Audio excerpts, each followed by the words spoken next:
there's always that. It's kind of the mentality if somebody wins the championship, but they, already said that they were going to retire and not come back. So it's kind of, puts it in that catch-22 situation of, do you come back and defend, or do you just keep up with, you saying that you retired? For her, I think it's, I think it's time for her. She has enough other business opportunities, regardless of what happens tomorrow in the Indianapolis 500. She's got some new things coming down the pipe, and I think it's at the end of the day, it's just if she wins, or even if she posts, a podium finish tomorrow, it's I think it's time for her to set the sunset and go on. As far as Coke 600 this weekend, Martin Truex Jr., who last year led not only the most laps but the most miles in the history of the race with 396 laps of it. He did not have the greatest qualifying. He was going to start just outside of the top 10 tomorrow night.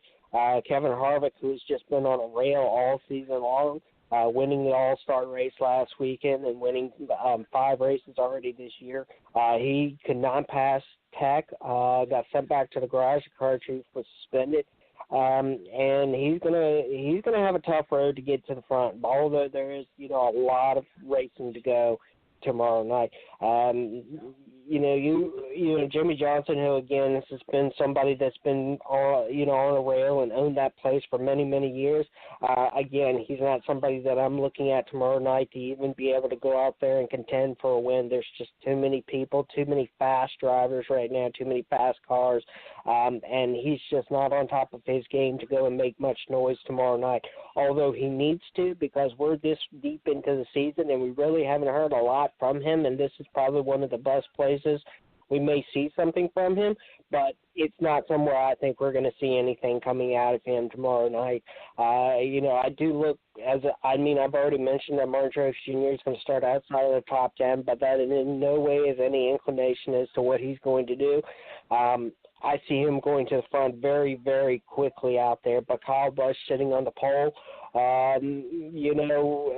Charlotte he's won there in the past, but, it's not been in any type of dominating fashion, and there's a long way to go tomorrow night for him to go from the pole to winning the Coca-Cola 600. So I think it's just he's going to have to maintain. There's a lot of other drivers. There's going to be attrition through this race over 400 laps and 600 miles. And, it's not only the car but the driver, too. The exhaustion factor in the last 100-plus miles is typically where we see the cream of the crop come to the top and who's going to end up winning this event.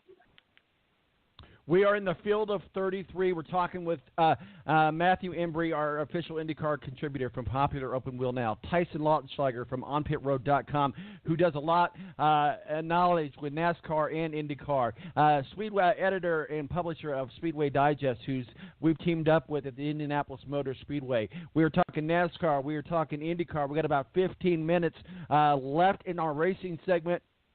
And just as a programming note, we'll be back on our normal schedule next week. I know we've spent a lot of time on IndyCar the last few weeks, but that's been by design because it's the Indianapolis 500. Matthew, it's your turn. We're in row number 2. Joseph Newgarden, who could win this race.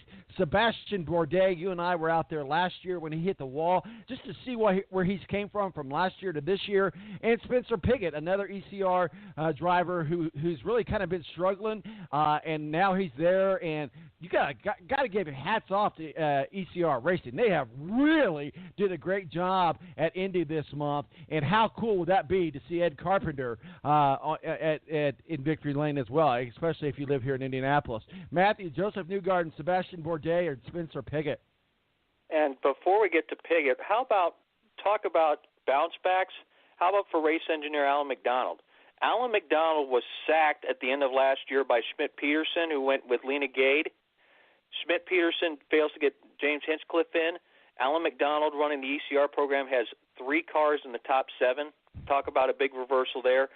Pigot, I tell you, for a guy that has finished no better than 14th in any of the first 5 rounds this season, he certainly is a dark horse in this event. I think he is definitely under the radar. There's a lot of people, kind of poo-pooing this and saying, oh, he'll fade back early. If he is around at the halfway point, don't forget about this guy. This guy has shown enough aggression. I mean, you don't win the Indy Lights title because you're lucky. And then you look at Bourdais.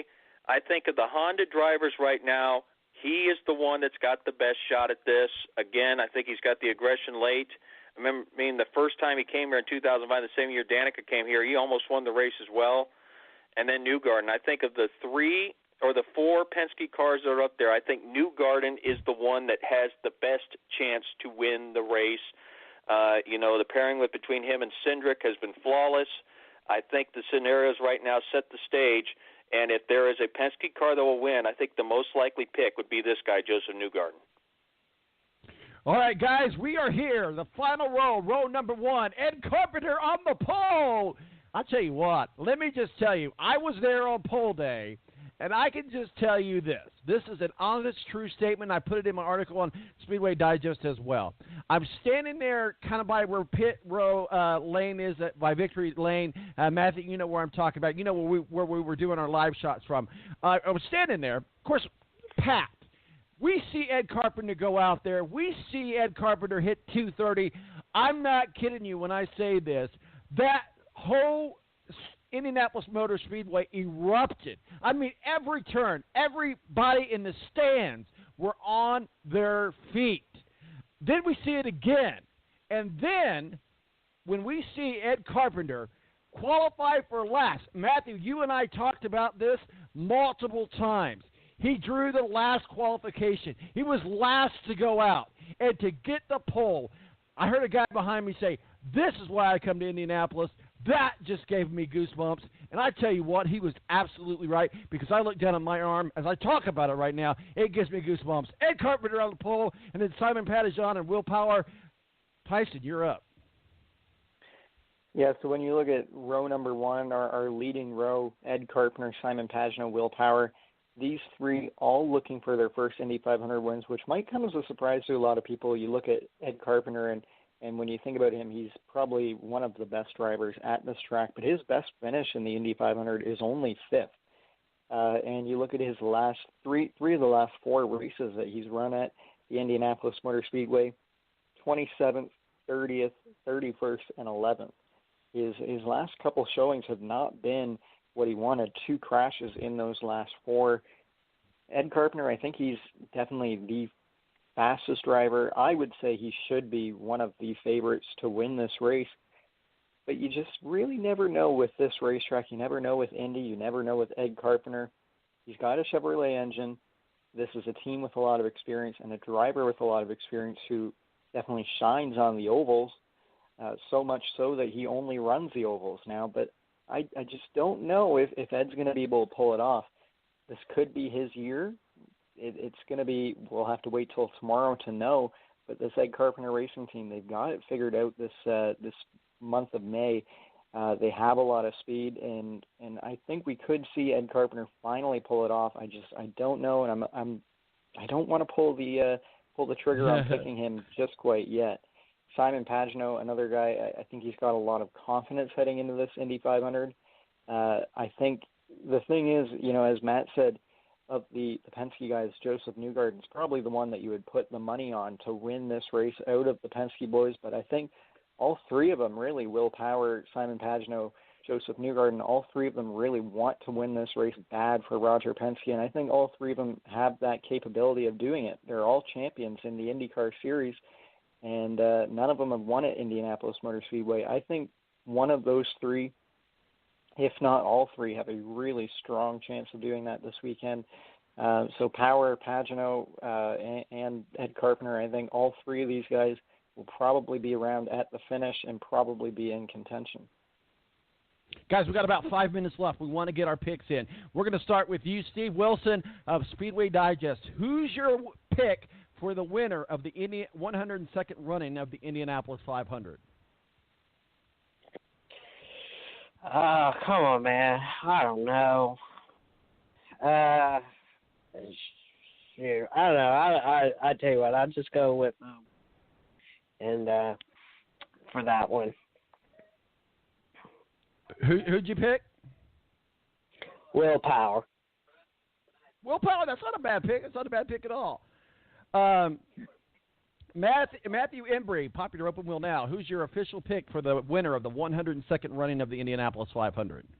If they can avoid the pit stop bugs that have plagued them the last several years, and that's why they have cost and they have made the poor decisions as far as keeping the car set up, if they can get those bugs out of the way, I think Ed Carpenter has the speed to hold off the Penske cars. I really think he could pull off a huge surprise here and get the victory, and it would be a very popular one. As loud as you heard the crowd go crazy for him every year he's here, just imagine how big the celebration would be around Victory Circle if he does end up taking the checkered flag on Sunday first.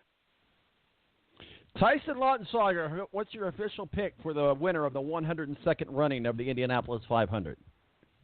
So my official pick is the other Ed Carpenter racing car that is not Ed Carpenter or Danica Patrick. I'm going with Spencer Pigot, which may come as a huge surprise for people. He's never won an IndyCar race, but he has shown a lot more speed than I expected him to show, even, having an Ed Carpenter racing car behind him. He's got two veteran teammates to lean on with a ton of experience at Indy. And I've never really thought of Spencer Pigot as much of an oval driver before, but this month he's been someone I've been really watching, and I see a lot of talent out of him, as I think we've all seen over the years. But I think this just, for some reason, this might be his year. I've just got a really good feeling about him. But I've also got Tony Kanaan in there as a dark horse, which it sounds strange to have him as a dark horse, but AJ Foyt Racing is kind of a team that has often struggled for the past several years, but they seem to have a lot of speed behind them this month as well. And how cool would it be to see the number 14 AJ Foyt racing car in victory lane at Indianapolis Motor Speedway? If he can do it, it'll be Tony Kanaan's second Indy 500 win. He won here a few years ago with Chip Ganassi Racing. So we'll see what can happen here for Tony Kanaan. I don't know if he's going to win, but he's my official dark horse pick. All right, guys, it's time for the official balance pick of the winning of the 100th running of the Indianapolis 500. Okay, so I'm going to do like Tyson did. I'm going to give my pick, and then I'm going to give my dark horse pick. So my dark horse pick, when we tweet out our picks, it's going to be my official pick. Obviously, you'll know why it is here in just a moment. But for the safe sakes of knowing what I've seen out there at the track, knowing what it means to him, and knowing what it means to the fans, Elio Castroneves, a win for him would be huge. I would not be surprised if he's in victory lane. Now, for the official balance pick, the pick of the balance, Graham Rahal of Rahal Ludman Racing come from the back, really going to have to battle his way through traffic, but it would be fantastic to see him in victory lane. He's earned it. He's done a great job. And then to have RLL have two back, well, I know that Tomoko Soto was not with RLL last year, but it'll go a long way for them next year. As far as if they have two Indy 500 champions on their team. So the balance, official pick for the 102nd running of the Indianapolis 500 is Graham Rahal. Guys, real quickly, we got to wrap it up and put a bow on it. We'll start with you, Matthew. Final thoughts and words of wisdom. I'd say right now, if you're looking for a dark horse, I didn't mention it, I'd say Pigot's certainly one. And then for my pick for Rookie of the Year, I didn't think I was going to say it, considering he only got this ride one day before practice. But I think the favorite based on the strength of that Dale Coyne car for Rookie of the Year, it's got to be Zachary Clayman DeMelo. Tyson, final words of wisdom. Yeah, I 100% agree with Matt there. I think Zach Clayman DeMelo is going to be Rookie of the Year. Based on a few things, I think he's going to run the best. And we saw last year Fernando Alonso win Rookie of the Year, and the way that's picked isn't necessarily on finishing the best of the rookies. It's who shows the spirit of Indianapolis and who runs the best throughout the month of May.